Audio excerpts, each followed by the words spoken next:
Alright, so in this tutorial, I'll be showing you how to refill an EcoTank 2803. I purchased this printer from Walmart. This is the ink that comes with it. So all we're going to do is go to the home screen. We're going to go over and find maintenance. When we find maintenance, we're going to click OK. Then we're going to go over until you see fill ink. You're going to hit OK. You're going to read what it says, and I'm going to hit OK. Now it's going to ask me to open this up to fill it. So you just open up the tank.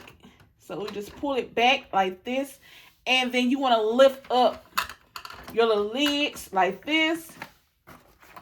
And so this is how the ink bottles look. And you just uncap it. Just And then I'm just going to make sure I put this in the right one. So you just take the bottle and you just hold it down like that. And so the ink will begin to fill. So you're just going to fill each one up. So let me make sure I do the black. I got to make sure I fill all of them up because I'm out. But I'm about to run out.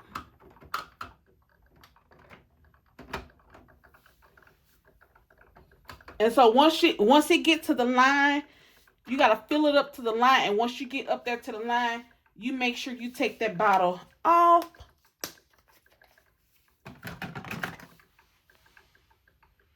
Okay, so once you fill up everything, then you're just going to hit complete.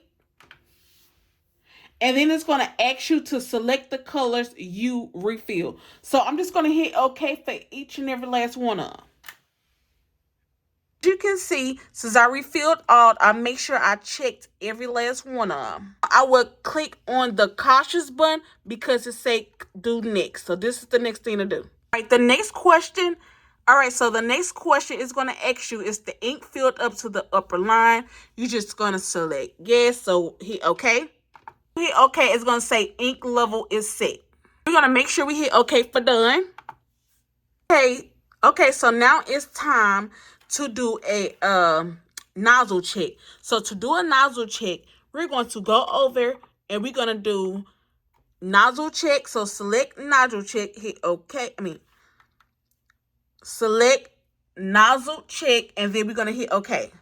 To do a nozzle check, it's going to tell you to load plain paper. And since my paper is already there, I'm just going to go over here and hit the print and let the print go. Your nozzle check line should look like this. So once it look like this, then it's going to ask you, are there any missing segments? I'm going to select no. And now you're done and you can start back printing. So thank you for watching my video. Until next time.